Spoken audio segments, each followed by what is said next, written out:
Bueno, ¿quién de vosotros tiene, aparte de lo evidente, quién tiene hijos? Que levante la mano, por favor.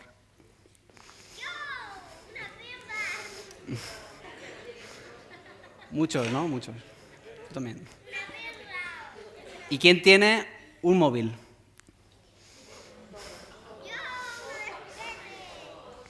Todos, ¿no?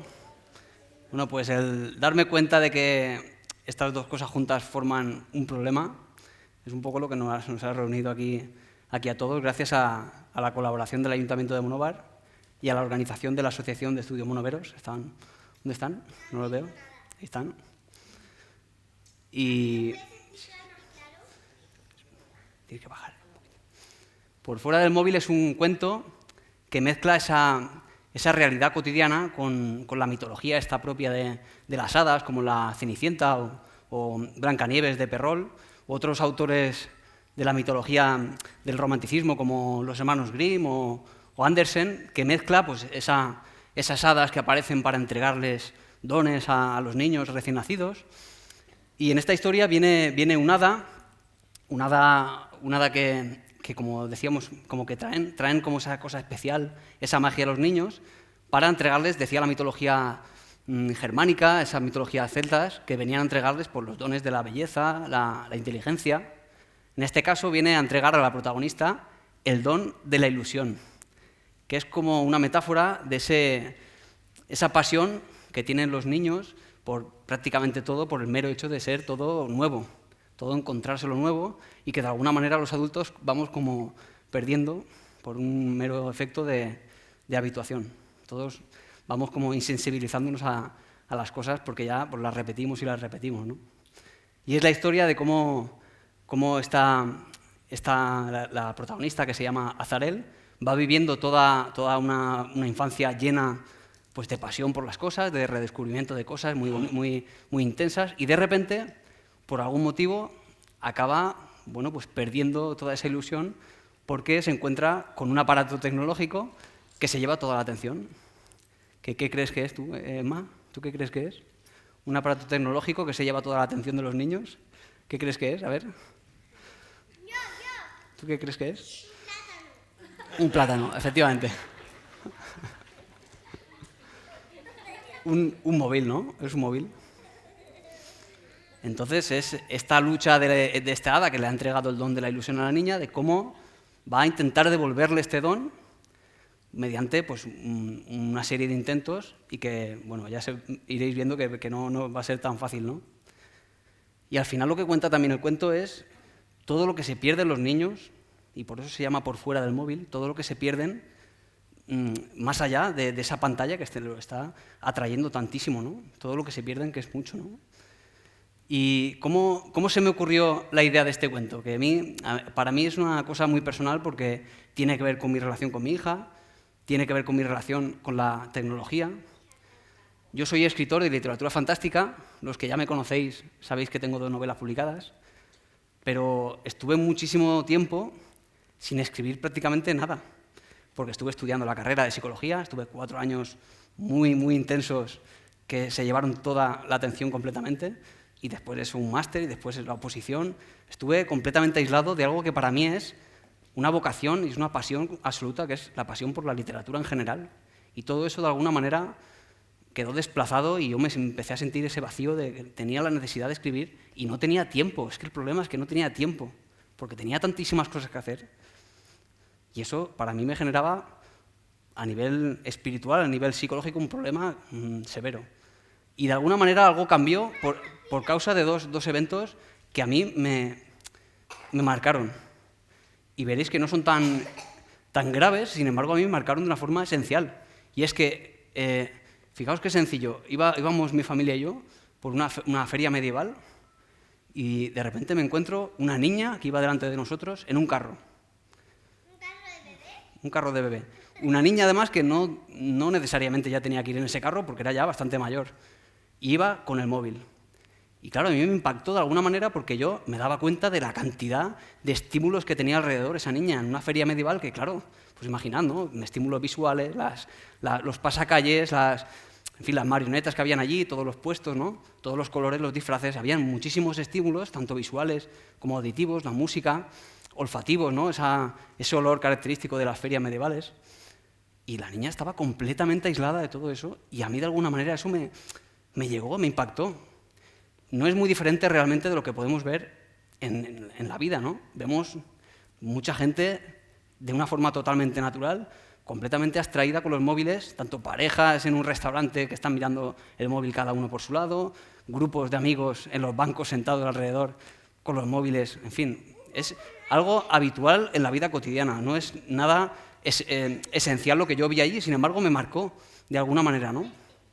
Y otra cosa que me marcó mucho fue una charla a la que acudí al colegio de mi hija, en el Cañís, una charla de un psicólogo evolutivo que vino un poco a contarnos cuáles son las consecuencias para el cerebro en desarrollo de los niños del uso excesivo de pantallas. Era como un recogimiento de todo el corpus científico que, bueno, en esa conglomeración que era, ¿no? Que era todo aquello que se podía deducir de todo aquello a día de hoy, ¿no? Yo ya conocía muchas de estas cosas por mi paso por la carrera. Lo que pasa es que sí que es cierto que yo lo tenía más asociado, o por lo menos lo que yo recordaba, que era asociado a problemas de atención, problemas de hiperactividad.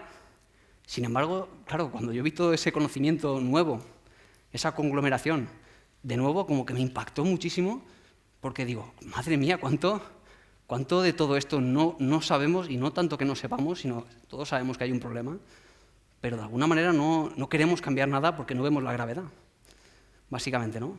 Pero claro, para que alguien diga que algo es excesivo, alguien tiene que poner el límite en alguna parte, ¿no?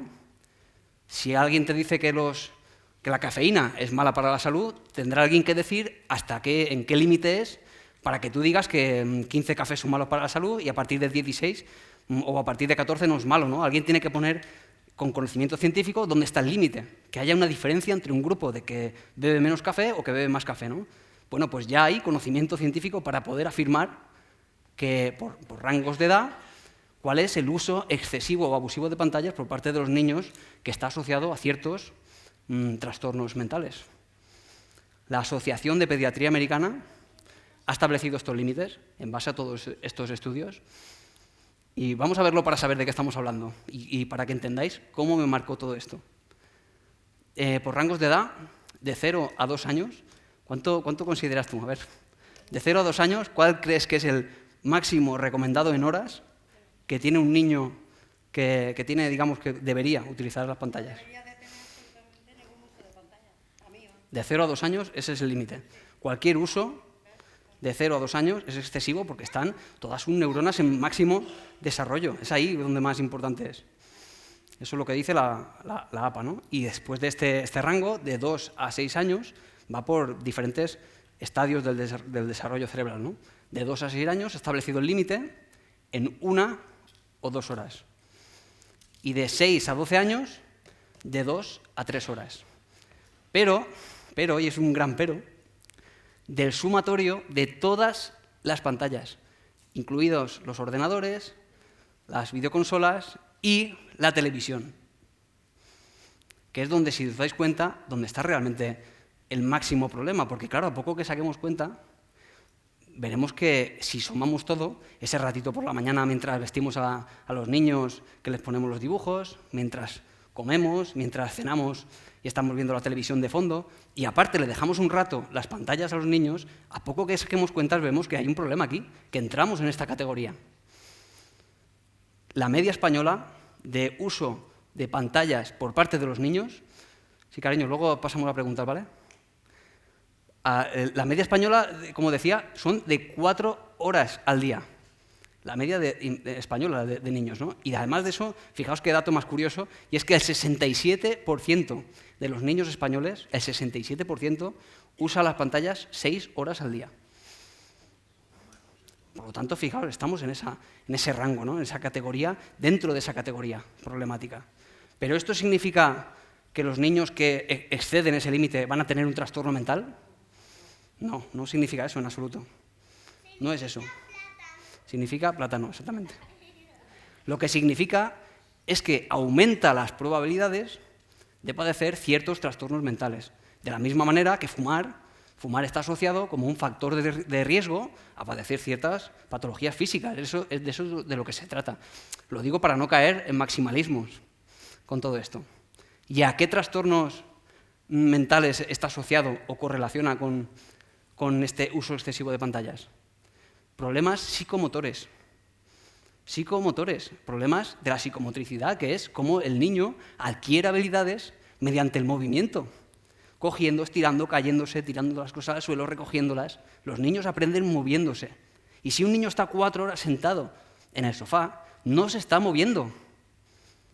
Por lo tanto, en ese periodo crítico en el que su cerebro está en plena expansión, si no se está moviendo, le estamos aumentando este tipo de probabilidades para padecer trastornos psicomotores, trastornos del aprendizaje, porque aprenden moviéndose, trastornos del sueño, trastornos de la atención y de la concentración, obviamente. ¿Por qué andas hablando? ¿Porque tienes caca y sí? Trastornos también. Mira. Trastornos de la percepción. Fijaos, hay un estudio de un tal Winterstein que dice que cuando se le pone a niños a copiar dibujos, encuentran que a la hora de copiar estos dibujos, los niños que exceden este límite, de 3 horas o más, encuentran que tienen una peor ejecución a la hora de realizar esos dibujos y además una pérdida de detalles a la hora de copiarlos. Fijaos que es grave esto, es grave. Y problemas del lenguaje. Hasta 6 veces más probabilidades de padecer trastornos del lenguaje. Hasta 6 veces más probabilidades. Por lo mismo, porque están todo ese rato, no están hablando, obviamente. Y eso es un problema.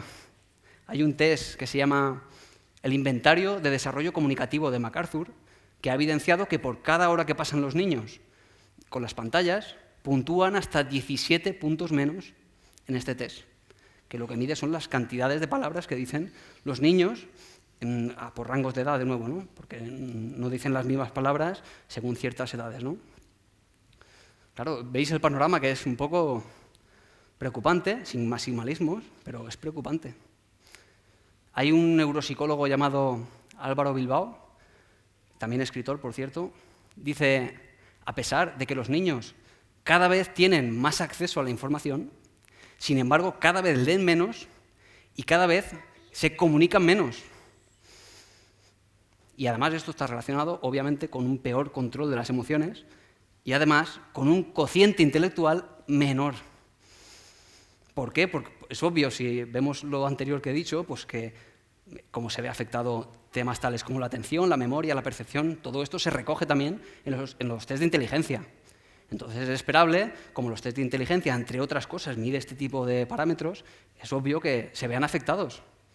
¿Esto significa que los niños que estén todo el día con las pantallas van a ser tontos y los niños que estén todo el día leyendo van a ser listísimos? No, no es eso.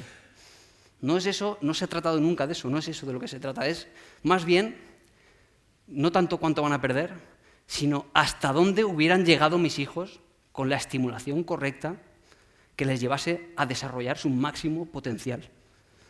De eso se trata.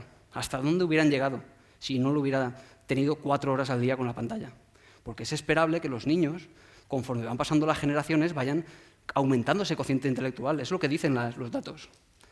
Pero el desarrollo se produce solo en la medida en la que no haya algo que lo frene. Bueno, pues con todo este panorama, que a mí me parece impactante, a mí me impactó cuando yo recibí todo esto, tanto lo que recibí en esa conferencia como lo que yo mismo fui después investigando, me llegó bastante y de alguna manera, pues, bueno, me hizo tomar decisiones, ¿no? En casa tomamos una decisión desde esa conferencia, sin grandes desbarajustes, sin grandes trastornos de cambios de hábitos graves, para nada. Sencillamente tomamos la decisión en casa de que, no el móvil, porque el móvil nosotros a la niña no se lo dejamos, no era mucho el problema, pero la televisión, dado que estaba asociado a este problema que yo no tenía tan en cuenta, la televisión, ¿verdad?, pues decidimos que, bueno, a ver qué pasaba. Íbamos a probar a no ver la televisión, a ver qué ocurría. Y bueno, ¿sabéis lo que ocurrió? Pues nada, no ocurrió nada. Ella, bueno, me lo pidió 2 veces. Oye, ¿y la televisión? ¿No? Realmente no hubo ningún traspié grave. Y lo único que ocurrió es que empezamos a hablar más, durante las cenas, durante las comidas. De repente nos preguntaba cosas de nuestros trabajos. Le preguntábamos nosotros a ella cosas del colegio. De verdad que hablábamos mucho más. Es algo obvio, ¿no? Al principio puede que le genere esa necesidad de activar de forma pasiva el cerebro, que es lo que pasa cuando vemos la televisión, porque, claro, llegas del trabajo cansado y no quieres esforzarte en una conversación. No quieres esforzarte en crear historias o crear una conversación compleja o recordar cosas. Lo que prefieres es una activación pasiva, que es lo que produce la activación de la televisión. Eso es lo que produce. Hay un estudio de Krugman, un psicólogo llamado Krugman, que evidenció que la activación cerebral cuando vemos la televisión o cuando estamos con un móvil es muy similar a la que tenemos cuando estamos en la fase 1 del sueño, donde aumentan las ondas alfa y disminuyen las ondas beta relacionadas con la vigilia. Hasta ese punto, es decir, esa falta de esa incapacidad a veces de sacar a una persona que ve la televisión, de sacarle de ese estado y decirle, oye, que te estoy hablando, les cuesta mucho precisamente por ese estado que está relacionado con esa fase 1 del sueño. Es por eso, por lo que pasa. Es por eso. Fijaos qué diferencia entre estar contando historias, que empezamos a contar historias, a crear cuentos, en ese momento, durante las cenas. ¿Qué diferencia entre eso, donde empezaba ella misma a contar historias, a estar pasivamente viendo la televisión? Ahí empecé realmente con este cuento. Ha concluido, ¿no?, en esto, cuando empezó a través de cuentos con personajes tan característicos como una rata, un caracol, un hada, ¿no?, lo que fuera. Empezamos a crear historias, así de sencillo. Y la otra decisión que tomé a nivel personal, esa sí fue personal, es que iba a abandonar las redes sociales por completo durante 6 meses y además los teléfonos inteligentes también, no solo las redes sociales. Abandoné por completo, dije, de hecho lo publiqué en las redes sociales y dije que iba a estar 6 meses y luego volvería a contar la experiencia. Y así lo hice, de hecho, y tampoco fue tan grave. Desde el primer día, lo primero que sentí, y de verdad que esto es profundo, lo primero que sentí de ir con un móvil que no tiene internet es esa sensación de que, a ver si tengo una notificación, algún mensaje instantáneo, te queda esa sensación siempre de que estás desconectado de algo importante y grande y que te falta algo. Eso desaparece rápido, como todo. A todo nos acostumbramos y es lógico que eso se pasa. Pero lo cierto es que al tercer día me quedé tirado con el coche en medio de la nada. Llamé a la grúa y me dice el de la grúa, mándame la ubicación.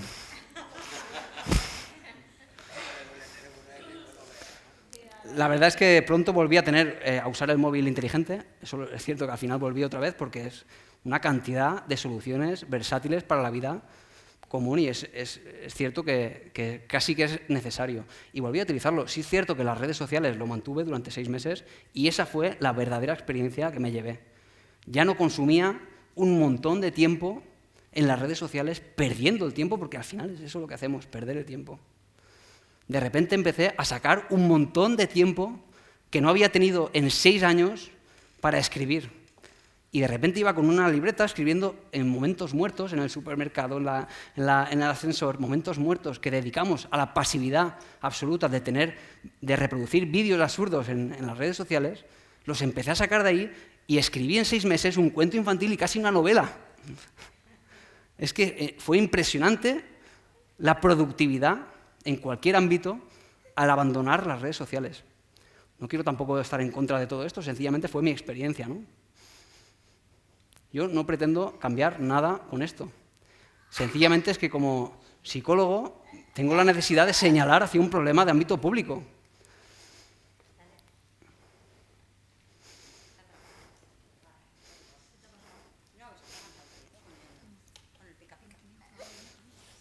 Bueno, y esta es mi forma artística pues, de digerir todo esto y de mostrarlo de una forma con mi visión propia, ¿no? Pero vamos a ver cuál es la contraparte de todo esto, la parte positiva. ¿Qué es lo que ocurre en el cerebro de un niño cuando le leemos, cuando leen ellos más adelante? La escritora Blanca Calvo, quien recuerda las voces de quienes le leían de niña, dice, se aprende a leer por las orejas. Se aprende a leer por las orejas. Es una frase muy bonita y tener en cuenta lo que significa, ¿no? Tened en cuenta que los niños, claro, cuanto más les leamos de niño, más probabilidades habrá siempre de que sean grandes lectores el día de mañana. Leer a los niños crea un estímulo que potencia a nivel cognitivo, que potencia a nivel afectivo, potencia a nivel social y comunicacional. Leer estimula la imaginación, estimula el pensamiento, estimula la creatividad, estimula el pensamiento lateral o divergente, estimula el habla espontánea. El test este del que os hablaba antes, el inventario de desarrollo comunicativo de MacArthur, ha evidenciado que por cada hora que el niño lee, puntúa hasta 7 puntos más en este test. Ya no es tanto lo que pierden a la hora de estar con una pantalla, sino cuánto pueden llegar a ganar en cuanto a la producción de palabras nuevas por el hecho de estar con un cuento. Siéntate, cariño. Siéntate. Quiero estar a tu lado. Siéntate, cariño. Quiero estar a tu lado. Siéntate, cariño. El escritor italiano Gianni Rodari dice que los niños deben acercarse al arte para ser libres, para pensar con libertad. Siéntate ahí, siéntate ahí. Porque el niño cuando lee es una experiencia de multiplicarse, de expandirse, porque es él y todas las experiencias de esos personajes con los que empatiza, con los que conecta. Shh, es que está en silencio, ¿vale, Serezade? Un niño que lee, claro, aumenta su mundo, amplía su mundo, porque las circunstancias y las situaciones que tiene a su alrededor son limitadas a un entorno familiar, a un entorno cercano. Pero el niño amplía su mundo al leer y experimentar todas estas sensaciones. Xavier Puente do Campo, el Premio Nacional de Literatura Infantil, recuerda cómo su madre le leía en las rodillas. Y dice que fue esto lo que le forjó como escritor, y no todas las técnicas, las estrategias que fue aprendiendo después, que le llevaron pues, a crear estructuras narrativas o tramas. Todo eso vino después. Lo que a él le forjó como escritor fue como el cariño que le transmitía su madre al leerle en las rodillas. Para mí, escribir para niños ha supuesto un cambio de foco con una gran responsabilidad, porque claro, que mis palabras generen esa otra parte que pone el lector en un niño, quien no tiene todavía esos esquemas mentales, no tiene todavía desarrollado todo eso, me supone a mí una gran responsabilidad, tanto la mía propia como la de la editorial, con sus correctores, sus maquetadores, los ilustradores que dibujan para los niños. ¿Y qué despertará todo eso en un niño? ¿Qué generará? A mí me supone, como escritor, una gran responsabilidad, de verdad. No es igual que para un adulto. Y me pasa a mí y a toda esta gente que está en el entorno editorial, que están todos pensando precisamente con una única mirada, la mirada de ese niño, que después va a ser el objetivo del cuento, el ¿qué despertará? ¿Qué emociones? ¿Con qué emociones despertará cada elemento, ¿no? Y la literatura infantil a mí me parece una muy buena forma de contar temas no necesariamente triviales. Se pueden contar y se puede hacer reflexionar de temas complejos a través de la literatura infantil, como por ejemplo, los niños saben que hay un problema con los móviles, lo ven en la sociedad. Lo que pasa es que a ellos les gusta y no van a criticarlo, obviamente. Pero ellos ven a los padres con el móvil todo el día. Ellos dicen, ¿qué está pasando? ¿Por qué no me presta atención a mí, que soy su hijo o su hija? Y se puede llegar a ellos a través de la literatura infantil. ¿Por qué no? Y a través de la fantasía, que a ellos tanto les gusta, les permite conectar a través de elementos fantásticos, porque la fantasía, la ficción, el mito, es la primera sabiduría. Es el principio de todo. El mito y todo lo que vino después con la literatura es lo que nos ha hecho, lo que nos ha ido contando y nos permite no tener que estar continuamente redescubriendo qué es enamorarse, qué es el valor, qué es el odio. Todo eso nos lo trae toda esa cultura que se transmite de generación en generación y después nosotros lo comparamos con nuestras propias experiencias, ¿no? La ficción siempre es la primera sabiduría. Y todo esto conecta con esos mitos, esas experiencias que nos cuentan de héroes, de dioses, de criaturas fantásticas que viven experiencias a través de las cuales, con emociones muy humanas, con las que podemos conectar, que es la vía a través de la que funciona todo esto, las emociones. Las experiencias que se recuerdan siempre son las que tienen emociones, porque les ponemos palabras, les ponemos un nombre y con ellas creamos un relato de todo lo que nos pasa, que le da sentido a todo lo que nos pasa. Y ese relato, ese sentido que le creamos nosotros, acaba sustituyendo a los propios hechos, porque todo es como una gran interpretación que cada uno personalmente hace de la realidad, del mundo y de todo lo que vivimos. Todo es un cuento. Muchas gracias a todos por venir.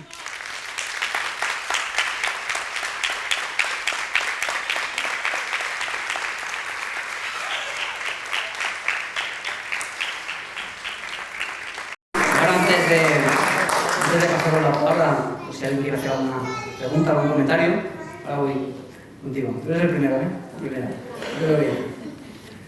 Me gustaría que los niños que quieran, que se levanten y que suban al escenario, porque tenemos aquí a la que me considero yo la mejor cuentacuentos que he conocido en mi vida, y va a contar el cuento para los niños, aquí arriba, ¿vale? ¿Qué es esto, Gabriel? Siéntate ahí, querido, ¿no? Vale, dame mi cuento.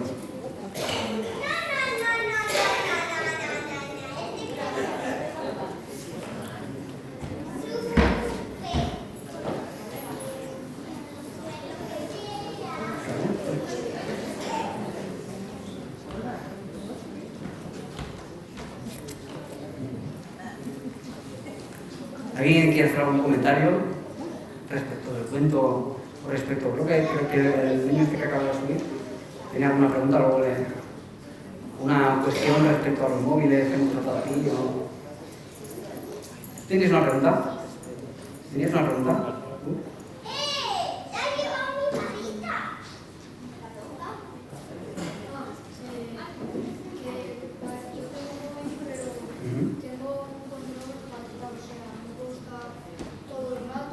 Muy bien, genial.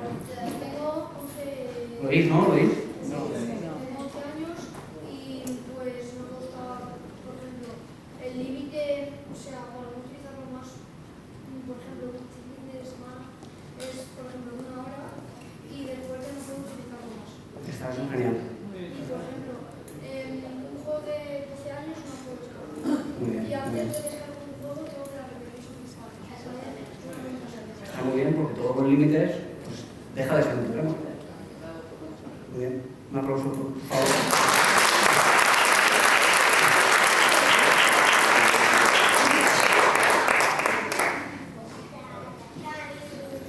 ¿Alguien tiene una pregunta? ¿Quiere comentar algo sobre esto? ¿Pepe?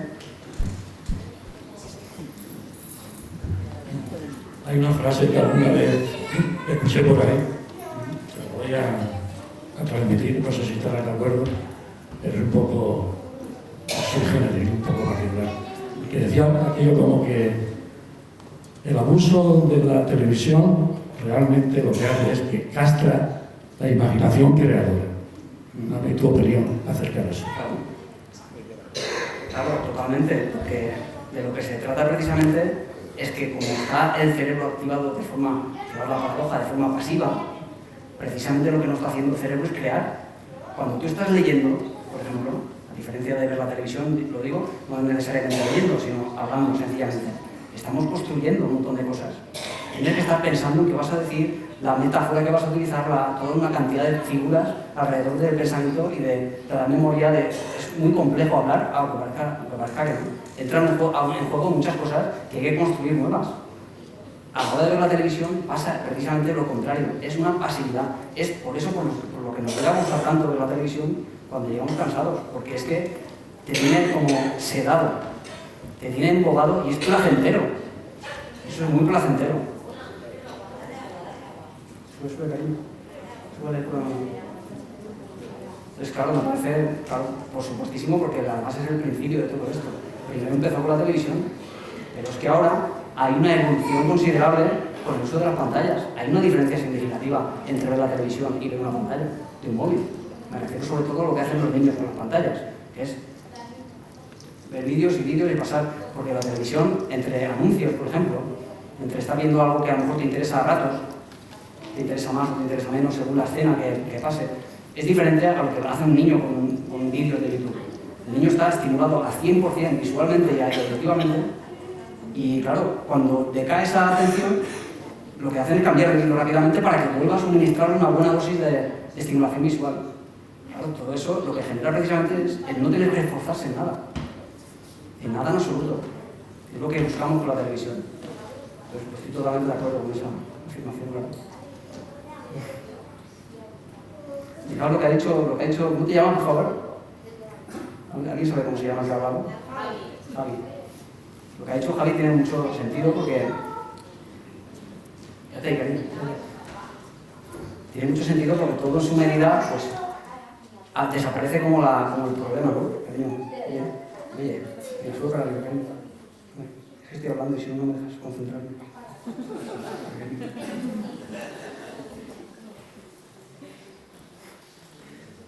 Fíjate, Pepe, hay un estudio que es un poco contrario a todo esto, de una tal Linebarger y Walker, si no me lo digo mal, que habla de, no necesariamente lo contrario, pero viene a decir que el uso de pantallas, pero con un contenido diferente, con un contenido educativo que les hace a los niños, les obliga a interactuar, es decir, ya cambiamos ese tono, ¿no? Cambiamos ese tono pasivo en el que nos mete la televisión.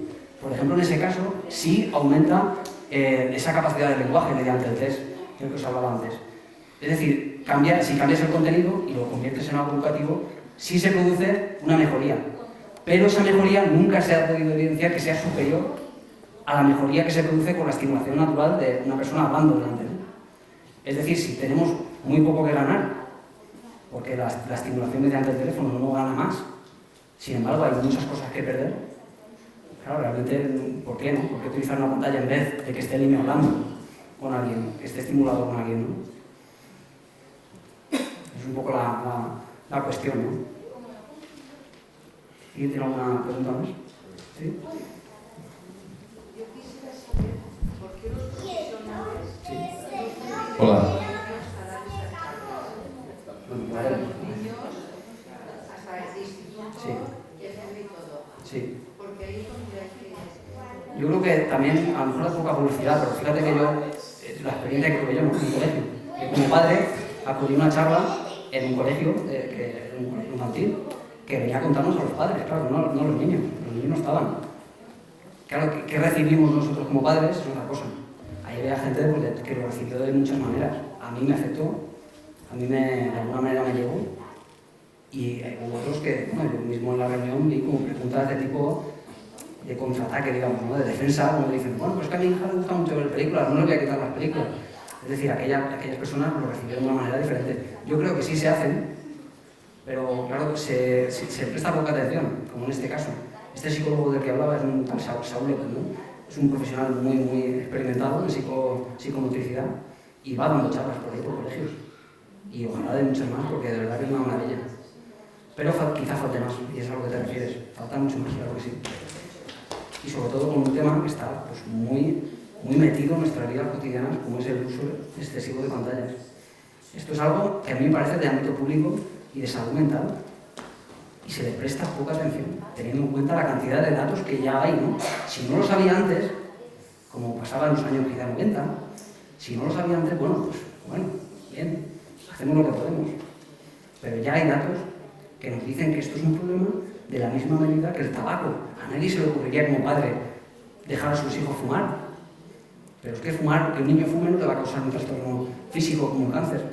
Realmente no funciona así. Nunca hay una causa y efecto entre un factor de riesgo y una enfermedad. Sin embargo, a nadie se le ocurriría, ¿verdad?, darle whisky a un chiquillo para que se le quite el dolor de muelas.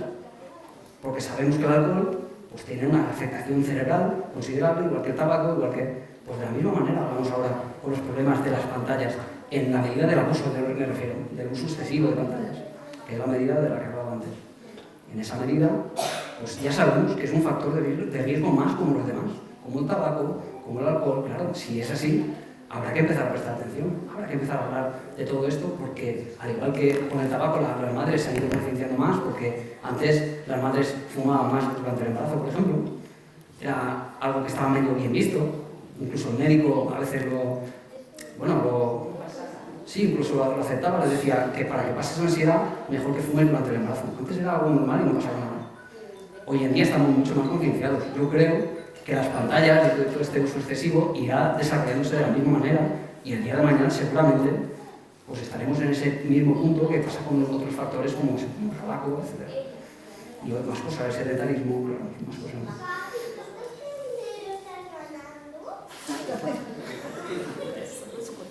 Hola, buenas tardes. A mí una cosa que me ha llamado la atención, ahora ya no tanto, pero sobre todo al principio de las redes sociales, era que yo suponía... Hasta allá. Sí, perdón. No pasa nada. Yo suponía que al haber tanta diversidad pues, de artículos o de música, en fin, material que podía interesar a la gente, pues eso fomentaría que la gente pues, leyese más continuo o escuchase más música. Sin embargo, me doy cuenta que como pongas un artículo o una música que dure más de 30 segundos, la gente inmediatamente deja de seguirlo. No entiendo, vamos, ¿es normal eso que ocurra? Sí, porque lo que ocurre con esto, que no he hablado de esto, porque claro, hay tantas cosas de las que hablar, que estaríamos aquí esta mañana. El efecto de la tolerancia, que ocurre con las drogas. El efecto de la tolerancia es algo que ocurre cuando tú tomas cualquier sustancia, que cada vez necesitas más sustancia para producir el mismo efecto. Ese es el efecto de la tolerancia. Lo que pasa con las pantallas, con la estimulación visual de una pantalla, es algo muy similar. Por analogía, no es exactamente lo mismo, pero produce también tolerancia. Cuanta más estimulación visual necesites para activar tu cerebro y poder mantener la concentración, más después necesitarás para la misma actividad. Entonces, ¿cómo vas a poner después a un niño a leer un libro después de tenerlo 4 horas mirando esa cantidad de estimulación visual casi estroboscópica? Con esa cantidad de luces, lucecitas cambiando, esos cambios de escena frenéticos. Después, ¿cómo esperamos que vayan al colegio y presten atención? Es difícil, ¿no? Es un efecto de tolerancia que ocurre con otras sustancias. Y está pasando. Por eso se recomienda, a mi hija, por ejemplo, me lo decían cuando empecé el curso y incluso el año pasado, me decían que cuando fuera al colegio por la mañana que no vieran la televisión. Yo recuerdo ya que me lo decían, porque llegaban allí y o la primera o la segunda hora del colegio estaban ahí que no había manera. No había manera de hacerles... Porque habían estado esa hora vistiéndose o desayunando, viendo o el móvil o la televisión. Es decir, el efecto de tolerancia es otro de los problemas también que hay que tener en cuenta y hay que trabajar sobre ello. Gracias. ¿Una pregunta más? Yo creo que está acabando ya el evento. Sí. Bueno, enhorabuena por la charla. 2 cosas que me han venido ahora así de repente relacionadas. Una es con lo último que has dicho, que recuerdo que una profesora de mis hijos, a la vuelta de la pandemia, comentó en la clase que había niños que acostumbraron a jugar con materiales de la clase como si fuesen maderas para cortar la comida, y a la vuelta de la pandemia no utilizaban esos utensilios para su uso, sino lo utilizaban como si fuesen unas tablets. Y entonces no sabemos a lo mejor el impacto que ha tenido la pandemia por el uso abusivo que hicimos todos los padres, que estábamos con los chiquillos, teníamos que trabajar y utilizábamos más los medios audiovisuales, y eso supongo que durante estos años saldrá y habrá costado a muchos padres volver hacia atrás. ¿Qué opinas de eso? Y otra cosa que has dicho hacia mitad de la charla, que lo vi en un titular y me sorprendió muchísimo, porque venía a decir lo que has dicho tú, que es que hasta ahora se evaluaba la inteligencia de una persona a través de los test de inteligencia, Sí. pero el artículo decía que eso iba a dejar de ser determinante y el éxito lo iba a marcar la capacidad de atención. ¿Qué opinas también? Porque están relacionadas. Más atención, más capacidad de... Te voy a contestar a esa primera para que no se me olvide. Claro, la capacidad de atención es uno de los parámetros que se mide en los test de inteligencia. Es que, claro, lo es todo. Si tú no tienes capacidad de atención, no importa que seas muy inteligente, porque no podrás resolver nada. Que es lo que pasa muchas veces cuando decimos, es que mi hijo es muy inteligente, pero es que no se dedica, no tiene capacidad de dedicarse a nada. Claro, entonces no va a valer para nada su inteligencia, porque no va a ser capaz de concentrarse en estudiar cuando requiera la necesidad de aumente no sé, en fin, cuando avanza los cursos cada vez requiere de más, ¿no? Entonces llega un momento en que necesite un poco más. La atención lo es todo, por supuesto, y es que la atención es lo primero que se ve afectado por esto. Por supuestísimo. La atención, la concentración, claro. Por este exceso de dopamina que se genera en el cerebro, todo esto crea unos efectos secundarios. por supuestísimo.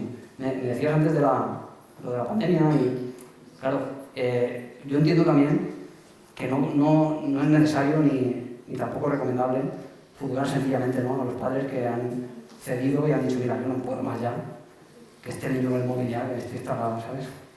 Lo entiendo, claro, es algo que nos ha pasado a todos, hemos tenido que salir hacia adelante como podíamos. Entonces, bueno, se ha hecho lo que se ha podido, yo creo. Cada uno como padre, como que era educador, cada uno ha hecho lo que ha podido.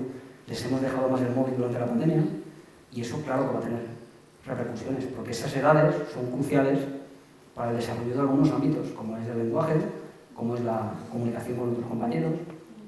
Eso va a tener consecuencias probablemente a largo plazo.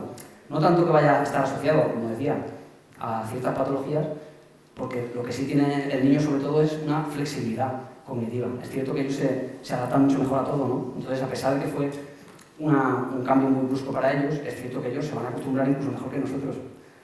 Me refiero cerebralmente. Entonces, aunque fue muy grave, porque fue bastante tiempo al principio, fue unos meses ahí en casa todo el día, etc. Yo creo que ellos tienen bastante plasticidad para que todo eso lo transformen y no se convierta en nada más, ¿no? Si se hubiera mantenido en el tiempo, entonces sí, ¿no? Si hubiera sido algo a largo plazo, años incluso, que hubieran cambiado su vida para siempre, entonces hubiera tenido, claro, graves consecuencias, porque hubieran tenido una grave afectación del lenguaje. Esos niños que están con el móvil no van a hablar, y un niño que no habla, con estos niños que históricamente se ha descubierto que, bueno, pues uno lo encontraron en el bosque, ese niño lobo, ¿no?, y otros niños que han ido encontrando históricamente, se ha descubierto que los niños que no desarrollan el lenguaje en periodos críticos nunca jamás vuelven digamos, a configurarlo, ¿no?, en su cerebro. Por mucho que a los 10 o 15 años estés intentando como clases intensivísimas de educación del lenguaje, con un pedagogo, no, ya no funciona. Es un periodo crítico, entonces hemos vivido eso. Los niños que teníamos pequeños en casa durante la pandemia lo hemos sufrido, porque ¿qué hacíamos? No solo era, los tenemos en casa todo el día, se lo tengo que dejar el móvil porque si no, no me deja hacer nada tampoco, sino encima la culpabilidad de, claro, le estoy dejando mucho rato el móvil y entiendo que también ha sido difícil para todos. Yo no estoy tan en contra de eso. Lo que estoy en contra es de las cosas estructurales, de que tu vida se base en que el niño le vas a dejar al día 6 horas en el móvil. Eso es lo que yo considero un problema. No lo que sea puntual, lo que sea algo circunstancial, como una pandemia que no es culpa de nadie, ni, pues cada uno, como digo, ha hecho lo que ha podido. No creo que haya que culpar a nadie en ese sentido. Todo lo que sea puntual, todo lo que sea temporal, realmente no va a traer ninguna consecuencia. Si se alarga en el tiempo, ahí sí va a traer graves consecuencias cuando hablamos de niños, que todavía tienen que desarrollar sus cerebros. ¿Has acabado ya? ¿Alguno tiene alguna pregunta más? Antes no había móviles y entonces estaba el teléfono fijo. Y yo me acuerdo que mi padre cogía y nos contaba cuentos. Y nos quedábamos hasta las tantas de la noche escuchándole. Y ahora no, ahora es móviles y móviles. Eso era una mejor estimulación. Una mejor estimulación que la de ahora. No necesariamente va a ser eso determinante para nada, pero es cierto que como hay un efecto psicológico que es generacional, que se llama el efecto Flynn, que demuestra que los niños, los hijos, cuando sean adultos, serán más inteligentes que los padres, por una serie de circunstancias. Por ejemplo, que hay una mejor alimentación, hay una mejor sanidad pública. Eso se produce, eso es lo que dicen las evidencias. Entonces, claro, sin hacer mucho más, sin hacer casi nada, el niño va a ser más inteligente que los padres, sin hacer prácticamente nada. Claro, cuanto más generaciones pasen, más se ve, ¿no? Para que veas un poco la diferencia. Lo que pasa es que el cerebro de un niño se desarrolla sin que hagas nada, prácticamente. Pero si le interpones algo, en la medida en la que haya algo que le frene, entonces no se desarrolla. Por eso, cuando hablamos de móviles, ya no es que tú lo estimules con lectura o que le estimules con algo, es que no le estás dejando que se desarrolle su cerebro de manera natural, porque le pones una barrera, porque el niño tiene que moverse para poder aprender. Necesariamente tiene que moverse. No tiene sentido que el niño esté 4 horas parado cuando está en ese periodo crítico. Y el niño está parado, como un zombie completamente. Es la mejor metáfora para hablar de un niño con un móvil. Está completamente ensimismado, sin moverse, pero ni un dedo. Claro, cuando le quitas el móvil, imagínate, se dispara. De repente, todo lo que no se ha movido, le viene de dentro una energía que Claro, encima de, claro, nos podemos quejar después de que es hiperactivo y que es muy nervioso, ni claro, normal. Está 4 horas ahí sentado. Vamos a pasar a la última pregunta porque si no se nos va a hacer quedar. Venga, está ahí, no me extiendo demasiado. Yo sé que tú no quieres dar una visión maximalista de esto, no apocalíptica, pero por ejemplo yo como profe lo veo en las aulas. En las aulas nos enfrentamos a lo que ahora se está llamando los niños tableta. Son los niños que se han criado ya no solo en la pandemia, sino con la tecnología desde el nacimiento. Sí. El problema no es solo psicológico, sino también es social, es de sustitución. Lo que estabas hablando ahora, por ejemplo, de los móviles sustituyen el ejercicio. Pero es que los móviles sustituyen la figura de autoridad. Los móviles sustituyen a los padres y al padre lo sustituye el streamer. Al padre lo sustituye una persona que se ha criado igual que este niño, sin valores y con una tableta. Esto se puede ver en el aula con no solo falta de atención, es que ya llegan sin valores, no comprenden lo que es el respeto. Se nota, por ejemplo, entre extranjeros y nacidos aquí. Los extranjeros vienen con una cultura que suele ser más dura que la nuestra. Tienen valores como el respeto, lo entienden, pero sin embargo los niños criados aquí no lo entienden. No entienden por qué tienen que respetar a un profesor. Los niños no leen. Ponerlos a leer es una tortura para ellos, incluso aunque busques lecturas que a ellos les gusten, no les gustan.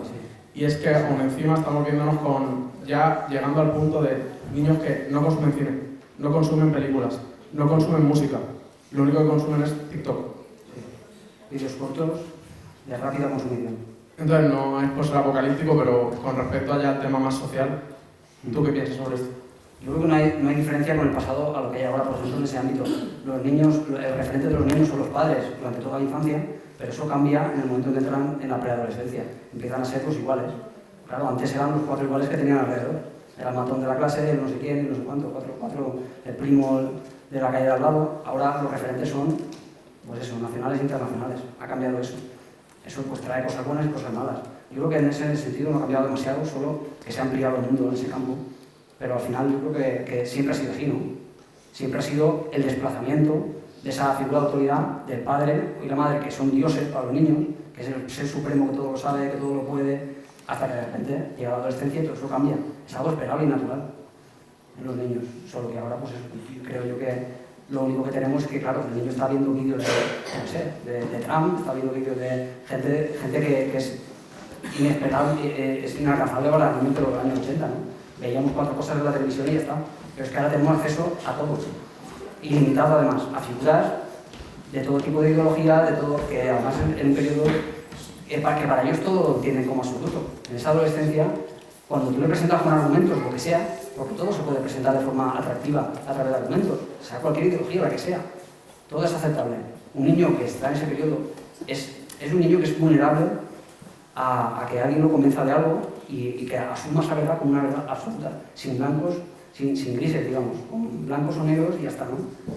Entonces, claro, ese es el único peligro, que los niños ahora tienen más acceso a mucho más referentes que pueden ser, claro, en parte problemáticos, porque hay gente extrema en Internet también, claro, ideas extremas que no se iban a encontrar antes en la gente del barrio, ¿no? Y bueno, pues nada, ya hemos hablado un poquito de todo esto, aparte del cuento y eso, que quería charlar con vosotros y dar un poco mi visión de este problema que yo considero de ámbito público, de ámbito social, y que deberíamos, por lo menos, salir de aquí habiendo reflexionado, igual que hice yo cuando acudí a esa charla, y espero que a alguien le haya llegado, por lo menos, algo de todo esto. Así que nada, muchas gracias.